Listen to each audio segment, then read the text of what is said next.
giờ nó sẽ chấm mông đấy chứ một tay à năm mông hơn năm rồi.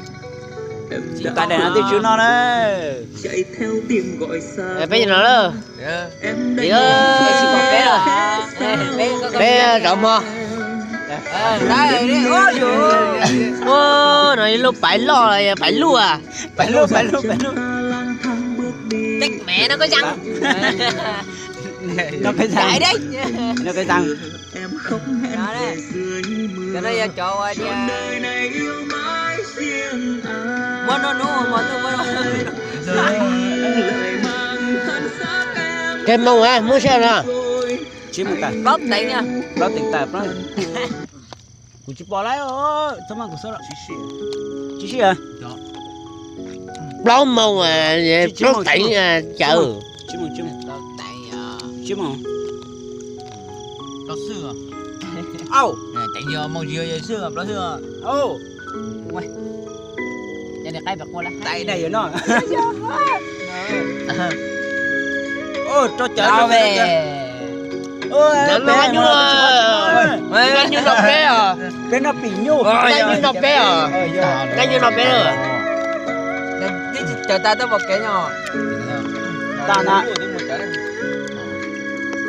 thầy cũng sao nào nhiều lớp chở học cái đó lòng mang Tao nói nhỉ. suốt Đấy, ta thì nó đâu ai biết là dễ nhân tình nó này dụ nhu là có mà trẻ kia ấy bé cho nhu bé ra nhu kia nó nhu à nhu á. bé từ nhu cái gì ở tiền ta đành phải buông xuôi chở lấy mỗi cái lối câu lo liền không muốn duyên ngày xưa thắm thiết đừng quên luyến tao nói mà bây giờ cho tao đây này Không còn kéo nó mà. chỗ này vâng bao nhiêu niềm vui để Dạ. cho trôi tình yêu vô lối này làm tê bây giờ này Kia thì kia nó mà. bộ Vậy á, nó thôi mà gì rồi. ngồi sát vai kề bên ai mỗi Giờ nhỏ nó mà chịu ảnh hưởng từ phòng kia.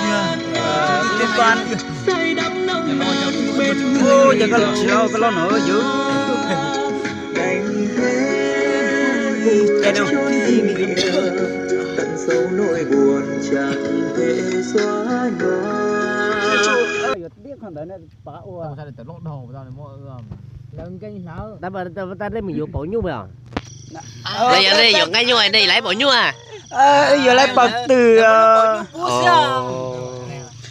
giờ lấy bọc từ mà nó lại cho nó lại mười dùng cái nhu à lại dùng lấy bộ nhu à giờ bọc từ sẽ bộ từ à lại dùng cái nhu lấy bộ từ rồi liên quan lúc đi giờ bầu thì xí là mua lúc bầu là mua cho nhũ loài là giờ lúc bầu chỉ chúng con nghe là mua cho nhũ loài cho lúc bầu thế. như vậy lúc bộ thì chỉ lo phải chơi thế Chưa. lúc bọc từ chỉ lo từ Tụi mày mà thằng. Trả lại người áo cà sa vì sao Đứa trẻ nó sai nào ấy. thì nó bây giờ Chứ xây đi nhưng đã mà bây giờ bây giờ đâu mua giấy túi sao nó ăn lo liền. lao à phê 9 giờ